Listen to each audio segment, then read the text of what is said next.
time has expired. Gentlelady's time has expired. Gentlelady's time has expired. Gentlelady's time has expired. Gentlelady's time has expired. Gentlelady's time has expired. Gentleman from Texas. Thank you, Mr. Speaker. I reserve my time. Gentleman reserved. Gentlelady from New York.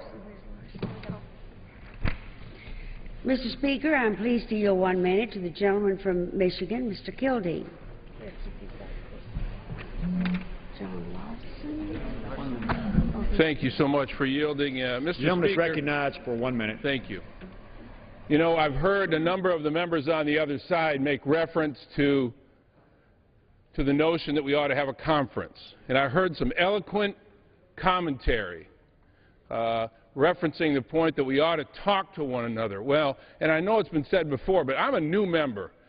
And I heard a bit of a lecture that maybe some of the new members don't know what a conference committee is. Well, we know, we understand, we know how this works.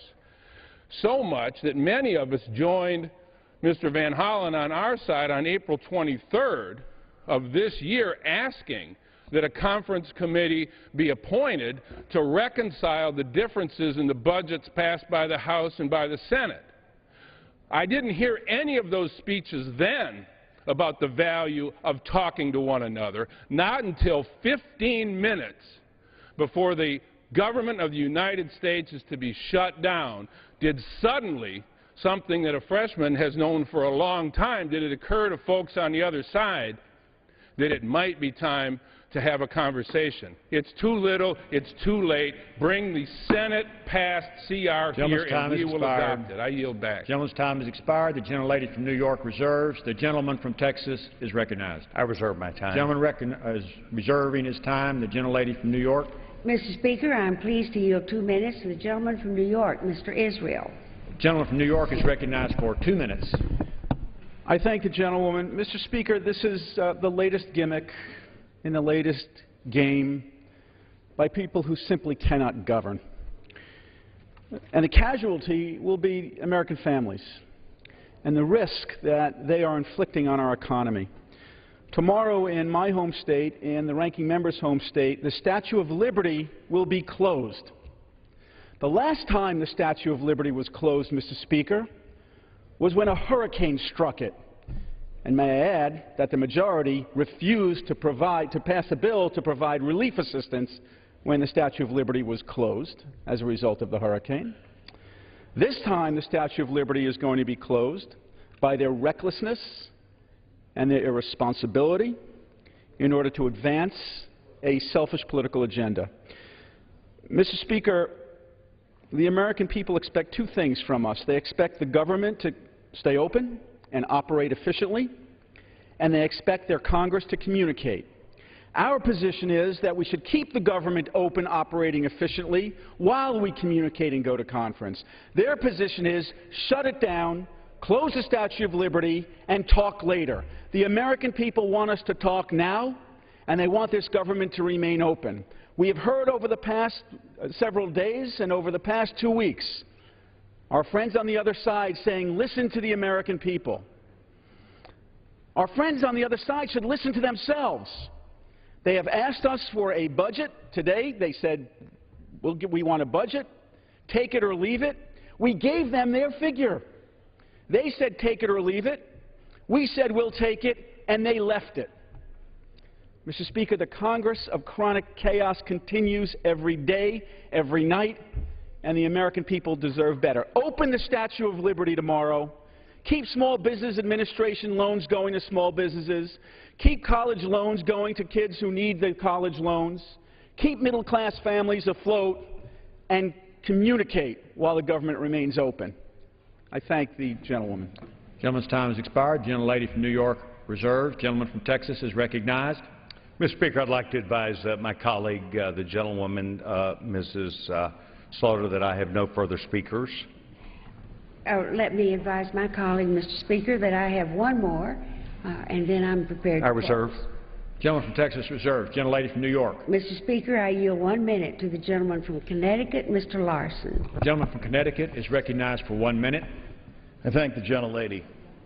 There's only one question before us this evening, and that question has been proffered by so many on the other side of the aisle. That question, as articulated by the gentleman from New Jersey, Mr. Andrews, is to do what's fair. To do what's fair for the American people.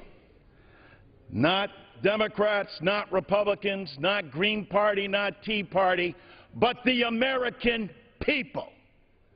The American people in the greatest land, the greatest country in the world, deserve to have their government open. And they deserve to know where their members stand. Do you stand with your country? Do you stand for your country? Or do you want to take it down this evening? Stand up for your country. Stand up for America. Stand with us this evening and keep this government going in the name of fairness. Is expired. Gentlelady from New York reserves. Gentleman from Texas. Gentleman from Texas. Or my time, Reserved. Speaker. Gentlelady from New York. I believe I'm going to close, Mr. Speaker. Gentlelady from New York is recognized. I tell you, I feel such a combination of both sadness and anger that it makes it really difficult for me to express it. On the one hand, the chaos and the lurching from crisis to crisis that this Congress has continually gone through leaves me not just perplexed but absolutely bewildered.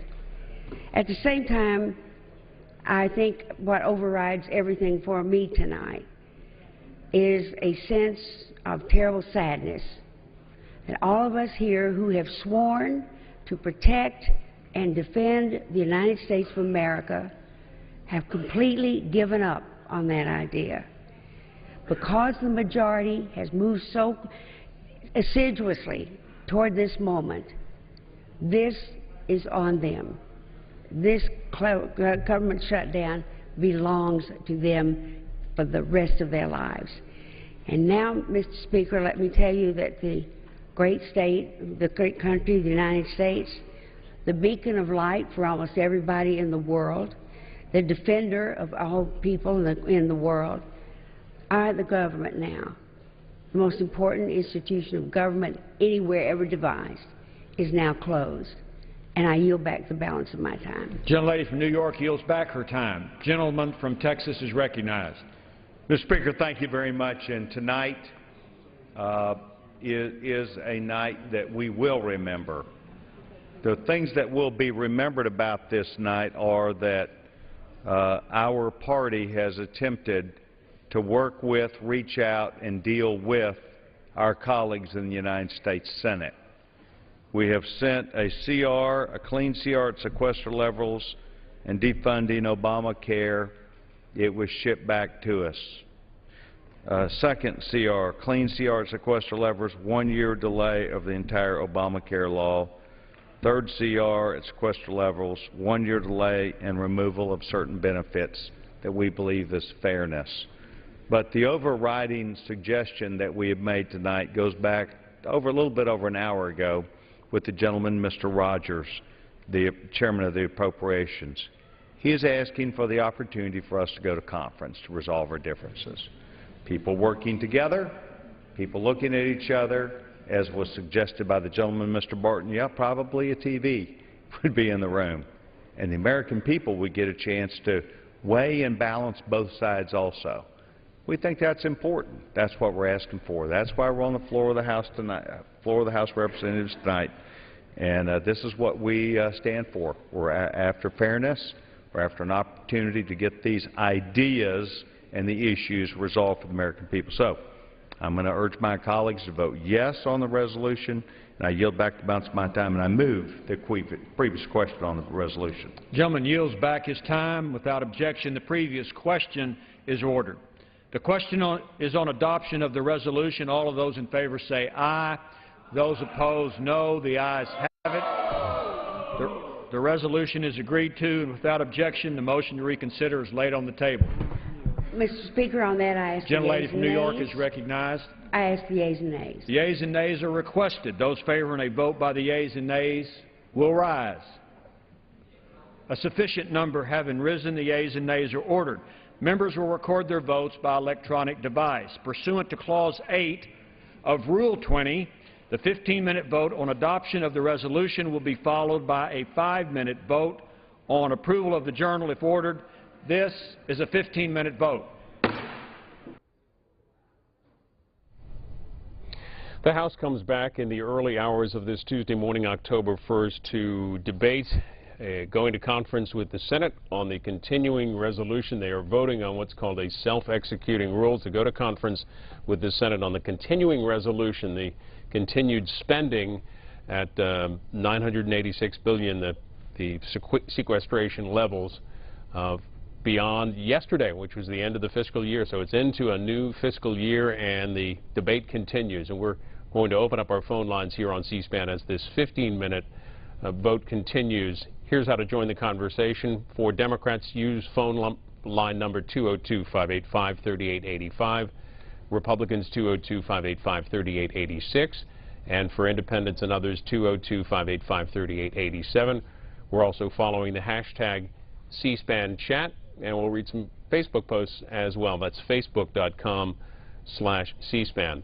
We're joined on the phone from Capitol Hill by Niels Lesniewski, who writes for CQ Roll Call and writes in particular their world's greatest deliberative body blog covering the Senate, watching the action all day long on Capitol Hill. Niels Lesniewski, if this, assuming that the House votes to go to conference with the Senate, Harry Reid earlier this evening said that's an issue that they would not do because they would not go to conference with a gun to their heads, is effectively what Harry Reid said. So if the Senate doesn't take up the House up on its offer, what's left for House Republican leaders? What's their next potential move? It's entirely unclear at this point what the next move would be in the House. Just before the Senate went out of session shortly after midnight, we in fact heard from Senator Reid, and he said that he would move to table the latest House offering for this conference when the Senate comes in the morning. At, I guess, later in the morning at 9:30 a.m. at a more reasonable hour than right now. And it's unclear where the House Republican leadership goes from here. The messaging out of the House that we've heard in the last couple of hours indicates that they're going to try and pin on the Senate Democrats not wanting to negotiate over both the spending part of this and particularly the provisions that delay or defund parts of the health care law, the exchanges of which I'll note opened up at midnight. So even though the government shut down at midnight, in an oddity partly based on the way it's funded, the exchanges open enrollment, in theory at least, kicked off at midnight. During this debate, we've obviously heard a lot from House Republican leadership, from House Democrats, and clearly from, as you mentioned, the majority leader. Where have Senate Republicans been in all this? What's their message? Senate Republicans, by and large, had supported the various House proposals that either defund or delay parts of the health care law. Senate Republicans are uniformly opposed to the health care law and much of its implementation. But I will say that there had been some noise that had been made over the weekend with Senator Susan Collins, a Republican from Maine, and some others putting out statements and making statements today essentially saying that there was no way to actually win this debate just procedurally the way it played out, and as a result, they were for going ahead with a so-called clean continuing resolution favored by Senate Democrats that would have kept the government's doors open and funded Obamacare. Over the past 6 months or so, why have House Republicans and Senate Republicans not gone to conference more broadly on the 2013 budget? What's been the holdup there? Well, that's one of these things that, and at this hour in the morning, I worry about going too far into the procedural weeds. But I'll say this much, that there's a difference between the budget and appropriations. And I've seen some people on Twitter and I've seen some people around the Capitol this evening that have sort of been conflating the two of them. The budget is a congressional blueprint for how money should be spent. In contrast, the appropriations bills are the actual binding legal law that actually allocates the money. And so the broader budget blueprint was blocked from getting to conference for any number of reasons by Senate Republicans. The most notable one that we heard the most was that they were concerned that it would be used as a backdoor way to provide for an increase in the debt limit, which I'm sure that some Democrats will be saying in the next couple of days and in the next couple of weeks, maybe that wouldn't be such a bad idea considering that debate is looming for us in the middle of October. Well, looking ahead 8.5 hours, the Senate's coming in, and what will we see tomorrow morning when this motion to go to conference arrives at the desk of Harry Reid? Well, Reid has already signaled that he intends to table that motion, which has the effect of killing it off, just as happened with the various health care amendments that the House had sent over. It basically puts the proposal into a sort of dustbin, and we'll see what, if anything, the House wants to offer next. The Senate is holding, oddly enough, perhaps, is operating its Tuesday just like most any other Tuesday. The respective party caucuses will hold their lunches from 12:30 to 2:15, and then we'll presumably see the party leaders at the usual Ohio clock stakeout position that viewers are so used to seeing them at, and we'll go from there. But I don't see any immediate way out of this now that we have passed midnight. Niels Wisniewski with CQ Roll Call. You can read his reporting there at rollcall.com and his blog with Meredith Shiner, the WGDB blog, the world's greatest deliberative body. Thanks for being with us early on this first day of the fiscal year of 2014. Oh, welcome to the happy fiscal new year to your viewers, though it's not the happiest start, that's for sure. Thanks for being here. Thank you. Let's go to your calls and your thoughts on the debate today and over the last 10 days or so. Jeff's in Decatur, Georgia, on our Democrats line. You know what? What we have here is a Tea Party coup. They did a coup on the Republican Party. They then took over the Republican Party. There's no Republican Party anymore. It's the Tea Party. They had a shot of winning in 2014. But I think they woke up a sleeping giant. I think it's over with for the Republicans. It's, in other words, just take it all the way to 2014 because they are history after this. And I'm very upset with what's been going on. I've been watching C-SPAN for the last 2 days, and I cannot believe the Republicans think that we believe what they're doing. You know, they think that we are school kids. They're acting like school kids, and it's just very, very upsetting. It is disgusting what they're doing. But the Tea Party did a coup, and now they're trying to do a coup on the American people. Let's go to Curtis, Nebraska. Doug's in Curtis, Nebraska, on our Republican line. Good evening. Good evening. Actually, the previous caller has it exactly wrong. They're not history. They are actually making history. When Obamacare is implemented along with Social Security and Medicare and Medicaid and welfare and disability, when this all blows up, when China stops loaning us money, when we stop printing money, they're going to look back, and this will take a couple decades, but they're going to look back and the Tea Party is going to be the ones that made history. They're going to be on record as being against all this massive spending, and all these Democrats will have painted themselves into a corner on all this spending. And it may be happening sooner than we think. It may not take decades. But anyway, what's going on here is awesome. It's painting liberals where they're at as big spenders. And the Republican, not the Republican Party, the Tea Party is painting them right into the corner where they belong. They may lose it. The Republicans may lose an election because of this, but They're not history. They're making history, sir. They're making history. You just watch. 20 years from now, the Tea Party will be the ones that are on the right side of all these arguments, and it's just a fact. You can't spend your way like we are and not dig yourself a big hole. And you want to talk about history? It's historical that this government has spent itself so deep into a hole it can't get out. The House is voting on the motion to go to conference with the Senate on the continuing resolution. Some C-SPAN viewers tweeting different thoughts. Amanda says the American people overwhelmingly do not want Obamacare. GOP leaders, you're doing your job as leaders. Also from Tripp, who says, congratulations, GOP, you've shut down the government again. You're going to see the same response in 2014. And Ken says, the government shutdown has just occurred. Earth's still spinning. Gravity still working. End of the world didn't happen. Again, this motion is to go to conference with the Senate on the continuing resolution. Harry Reid, in comments earlier on the Senate floor, said essentially that's a non-starter. Here's some of what he had to say.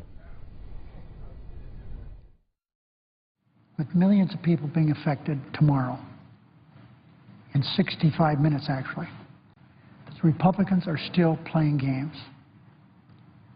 As I indicated to the speaking through the chair to the senior senator from Illinois a couple hours ago, just take a couple of examples. We have 15,000 people a day come to Lake Mead, spending huge amounts of money to help the economy. They come there to boat, to fish, to recreate. Tomorrow morning they can't go. We have a beautiful area, recreational area, just a short distance out of Las Vegas. When you fly into Las Vegas, you can see those beautiful red hills. It's called Red Rock. Over 1 million people a year come and visit that. Not tomorrow. No, the Republicans are shutting down places like that all over America because they don't believe in government. And tomorrow will be a bad day for government, a day of celebration for the Republican-dominated House led by the Tea Party over there. We hear the next gambit, the House's, is to request a conference on the CR. Madam President, we like to resolve issues. In the Senate chamber tonight is Chairwoman Patty Murray, Chairman of the Budget Committee. She worked so awfully hard to pass a budget in this body. We worked until 5 in the morning to get it passed. We voted on over 100 amendments. We passed a budget. We passed a budget because the right thing to do, and Republicans said we should pass a budget, and we did. Senator Murray has for more than 6 months requested a conference on the budget, 18 times. So we like to resolve issues, but we will not go to conference with a gun to our head. The first thing that the House has to do is pass a clean 6-week CR. They have that before them. They can do it right now. If they do that, then we'll agree to work with Republicans on funding for the government for the remainder of the fiscal year. So I propose if the House passes our clean CR, we'll sit down and discuss funding for the balance of the year. That's it. This deal they're pulling out, they have a rule over there that says that they want to go to conference on the CR. Madam President, that closes government. They want to close government. This is all a subterfuge to satisfy the Tea Party-driven Republicans. And this very, very strange, this agenda that is so hurtful to the American people. So I want everyone to hear what I just said. We will not go to conference until we get a clean CR. Government closes. What benefit do we have from that? We have, in 2 weeks, we have the government is not only going to close down, we're going to lose the credit rating because they're talking now about not raising the debt ceiling. And the Senate back in session in about 8.5 hours at 9:30 Eastern. That'll be on C-SPAN 2. Back to your calls on the government shutdown. Here's Joanne. She's in Kentucky. Alexandria, Kentucky. Hi, Joanne. Hi, thank you for taking my call. I just have a very simple question for the Republican leaders. The House Speaker, John Boehner, his governor is a Republican, Governor Kasich, and he is going ahead with the Obama bill, Affordable Care bill. He said himself, I realize this is going to bring some money, financial help, to Ohio. In Kentucky, we have a Democrat governor. He reprimanded both Rand Paul and Mitch McConnell. He said, I'm implementing this for the people in the state of Kentucky. Those are my people. And he said, move on. Just get it straight. But my main thing is, how can the Speaker of the House buck his own Republican governor? I don't get it. All right, we'll move on to our next call. Thanks for that, Joanne. Luther's next. He's in, no, that's not Luther. There is Luther in District Heights, Maryland. Hi, Luther. Hi, how are you? Fine, I just wanted to just throw this out there. I'm a DOD civilian employee, and I, too, was furloughed this summer. And I found it really strange when the senators and the congressmen couldn't fly home. They miraculously got a bill straight so they can go home. And as well as with the troops, I'm here, we want to make sure the troops get paid. You know, they got bills to fund the troops. I asked this question, what about the people? I work for DOD. We had meetings today regarding this. People are really hurting. And I keep hearing the American people, the American people. What people are they representing? So, Luther, really let me ask you something. You said you were furloughed earlier this year. Was that due to the sequestration budget cuts? Yes, sir. Yes, sir. What kind of work do you do for defense? I am a food service worker at Fort Belvoir Community Hospital. Well, and we were furloughed for about a good 2 months. Thanks for being on with us this evening. Jeffrey's next. Laurel, Mississippi, Republican caller. Yes, sir. I'm calling concerning the resolution, the agreement on everyone fair but equal on the insurance program. Yeah. I noticed that you had one Republican voted with the Democratic side on the resolution saying that their insurance wouldn't be affected the way that the United States citizens. This country was founded fair and equal, and that one Republican, I guess he agreed with the Democrats saying, yes, we're better than you, so I'll vote with the Democratic Party. I feel that the 40-hour work week will be cut.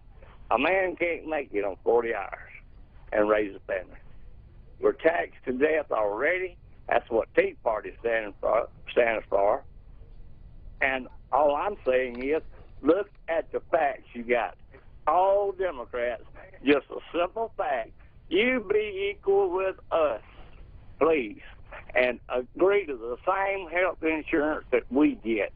And you had one Republican that stood up and said, yeah, I guess I am better than the rest of Americans. Well, Jeffrey was referring to that Vitter amendment, which was earlier proposed by by House Republicans, that was tabled by Senate Democrats. The two amendments earlier tabled by the Senate, one extending for a year the implementation of the individual mandate, and the second would have required that all individuals purchase health insurance. It would require the president, vice president, political employees to purchase health insurance. It would have blocked it would have prevented some of the subsidies for members of Congress and their staff. Steve's next. He's in Monterey, Tennessee, on the independent line. Hey there. Yes, the way I see it, if this drags out too long, it's actually an act of treason, and the president has a right to arrest the 55 House members and the 7 Senate members of the Tea Party and charge them with treason if it goes on too long. That's my view of it. It's all one-sided. It's not democratic. It's the wrong way to govern. Thank you. As this vote winds down, there's just a few of them left. This is a 15-minute vote. This is on the motion to go to conference on the continuing resolution. Let's see if we can get a call or two more to Quincy, Illinois. Chris is on the line with us. Hi. Hi, Chris. Wanted to say that no matter what, the GOP owns this. Back in April, the Senate passed a budget. The House passed a budget. Under law, by April 15th, they were supposed to go to conference committee. John Boehner refused to appoint conferees to that conference committee to work out the budget between the House and the Senate. And for months, he refused every opportunity to negotiate that budget. Now they get stuck at the end, and just in the last week, they go ahead and try to pass the CR with the strings attached. Well, that ought to tell you everything you know, that Ted Cruz and company voted no every opportunity there was to pass a clean continuing resolution without the strings. Chris, thanks for that call. We'll wrap it up here as the vote is about to be called. The number is about 217. There are 432 members of the House currently, 232 Republicans, 200 Democrats. This is the motion to go to conference with the Senate on the continuing resolution, and we expect debate next on a Democratic motion to instruct those conferees. That's ahead here on C-SPAN.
On this vote, the yeas are 228, the nays are 199.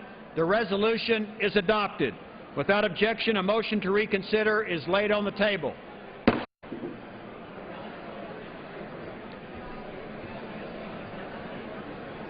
Pursuant to Clause 8, Rule 20, the unfinished business is the question on agreeing to the Speaker's approval of the journal, which the Chair will put de novo.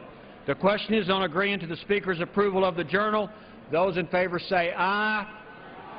Those opposed, no. In the opinion of the Chair, the ayes have it. Journal stands approved.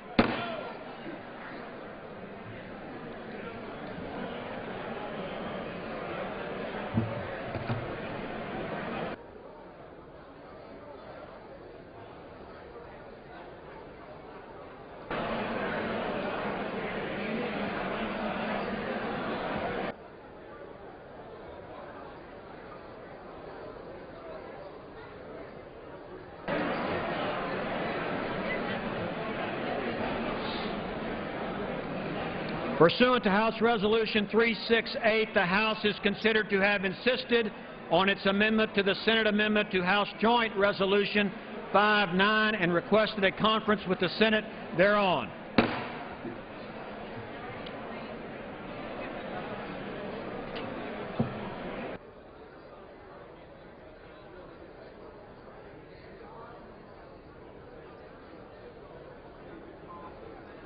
Lays before the House the following personal requests. Leaves of absence requested for Mrs. Christensen of the Virgin Islands for today, September 30th, and tomorrow, October 1st, and Mr. Rush of Illinois for today, September 30th through October 3rd. Without objection, the requests are granted.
Without objection, the Chair appoints the following conferees on House Joint Resolution 59.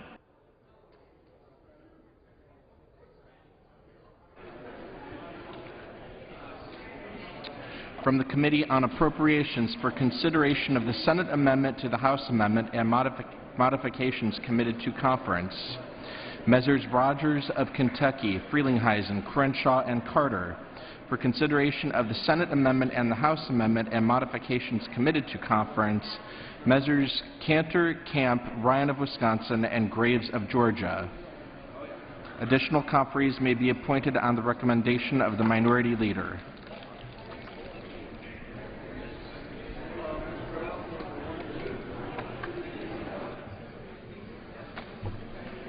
The Chair will entertain requests for 1-minute speeches.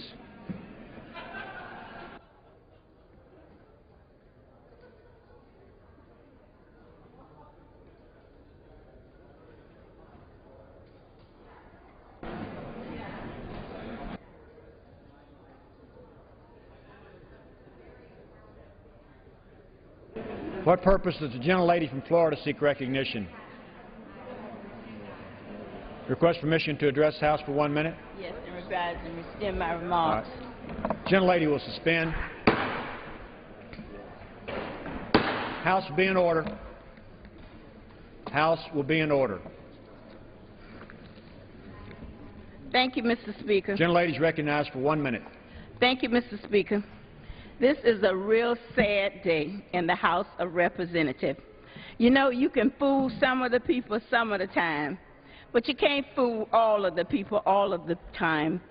What happened tonight is the Republican-controlled extremists, bully or hostage taker, taking the American government and our economy hostage to their demands. This is a shameful day. And you know, this Congress makes the Gingrich Congress look like moderates. The Republican Party has shut down the United States government because they don't want the American people to have affordable health care. Shame on the Republican Party. Shame on you. I yield back the balance of my time. Yields back her time.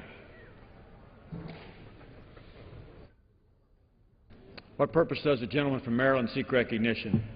Seek recognition to address the House for 1 minute. Gentleman asks for unanimous consent. Yep. Yes, I do. The gentleman is recognized for 1 minute. Mr. Speaker, tonight all we did is we asked the Senate to negotiate with the House. And, Mr. Speaker, interestingly enough, the majority leader in the Senate doesn't even want to talk to the House about its fundamental issue as funding the government starting an hour and 20 minutes ago, and whether or not there should be no special treatment for anyone under the Affordable Care Act. No special treatment for big corporations at the expense of the average American, and no special treatment for members of Congress and their staff and the President and the Cabinet and their staff. Mr. Speaker, the majority leader should negotiate on those, and I hope he changes his mind tomorrow morning. I yield back. Gentleman yields back. What purpose does the gentlelady from Texas seek recognition? Good job. Gentlelady is recognized for 1 minute.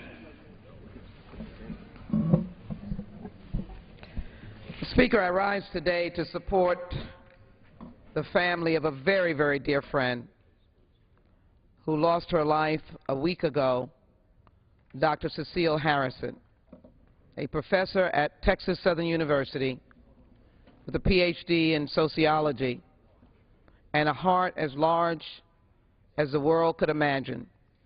She was a professor's professor, a teacher's teacher. She was a mentor to students. And yes, she loved politics and the process of government. And what I was so grateful for, because it is often not done, she taught young people the value of this great nation, the three branches of government, the constitutional interaction given by the Constitution of the United States, the respect for the three branches of government. She taught students to love the idea of political participation without personal gain. And I was delighted to see her involve herself in campaigns all over the state and in our community. But most importantly, a friend to the Honorable Barbara Jordan and an initial campaign manager for her, a Wheatley graduate. Dear Cecile, thank you for your sincerity. You are a great American. May God bless you and your family, and may you rest in peace. I yield back. Gentlelady's time has expired. What gentleman from Virginia? Gentleman from Virginia is recognized for 1 minute. Mr. Speaker, so it's after 1 a.m. on October 1st. The government has shut down. And what's the best that we could get from the House Republican majority?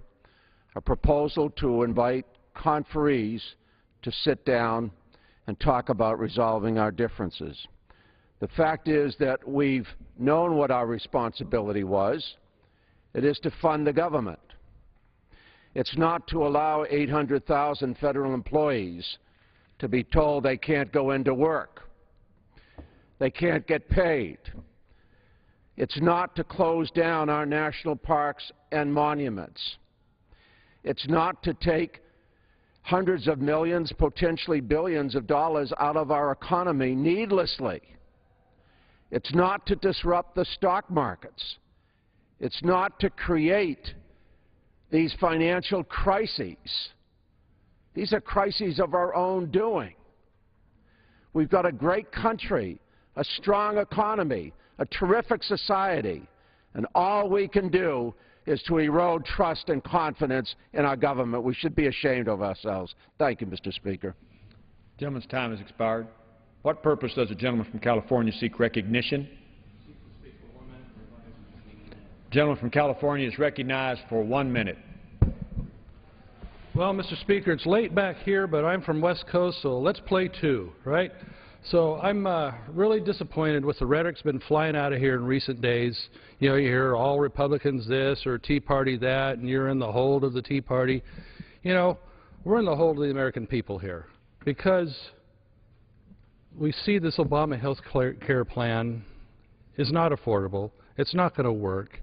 And we're just trying to go back and take another bite and see if we can revise, delay, or do something different than foist these costs in an unworkable program that's going to ruin people's health care.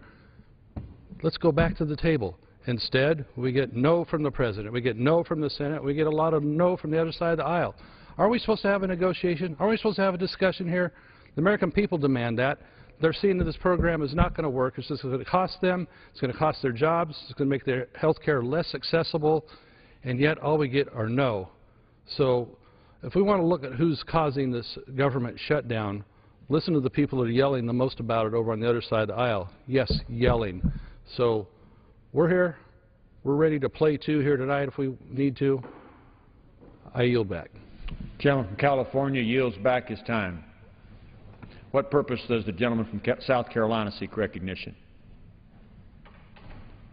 I seek recognition for 1 minute to revise and extend my comments. The gentleman from South Carolina is recognized for 1 minute. My friends across the aisle like to say they're for the middle class, but I can't hear what they say because their actions speak far more loudly. The working man just got a $100 per month pay cut with the expiration of the payroll tax cut. The President's war on coal will deny our power companies the cheapest fuel and will increase American families' monthly utility bills by another $50 a month. The administration's energy policy is designed to drive up cost at the pump up over $1 a gallon in the last 4 years, costing the average American family $150 per month. Everyday folks will pay more for medical equipment, which they desperately need, with their medical device tax. And now comes Obamacare. Forbes magazine estimates that medical insurance will cost 90% more for the average man, 60% more for the average woman, which will cost families in South Carolina hundreds of additional dollars per month, and if they don't want to buy health insurance, they'll be fined. It appears that my colleagues across the aisle have a plan, Mr. Speaker. Break the middle class with taxes and higher cost on necessities, and then they'll take care of us, as we will all be dependent on the government. But hey, then at least we'll get subsidized health insurance. Thank you. Gentleman's time has expired. What purpose does the gentlelady from North Carolina seek recognition? Mr. Speaker, I move now that the House do adjourn. The question is on the motion to adjourn. Those in favor say aye. Those opposed, no. The ayes have it. The motion is adopted. Accordingly, the House stands adjourned until 10 a.m. today for morning hour debate.